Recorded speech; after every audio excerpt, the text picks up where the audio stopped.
So in the first wave of Bhakti Rasamrita Sindhu, and the second, the first ocean, Northern Ocean, second wave, the second wave means first part, chapter 2. In verse 309, the last verse of the chapter on Vaidhi Sadhana, and it's the last verse discussing Raganuga Bhakti.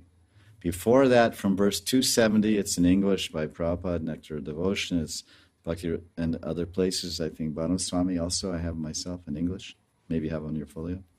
From verses 270 to 309 is 39. It's about 40 verses about Raganuga Bhakti. And there, the last verse, he says,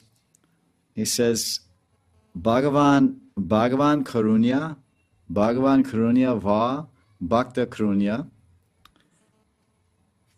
Matra Lobaika. He's talking about Raganuga Bhakti. Matra Lobaika Hetuka. He's saying there's only one.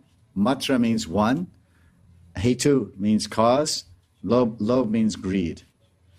Because the entrance to Raganuga Bhakti is based on intense greed. If you have it or you don't. Yeah. You either have greed or you don't greed. So the starting point of Raganuga Bhakti is greed to love Radha and Krishna, or let's say just general Raganuga Bhakti.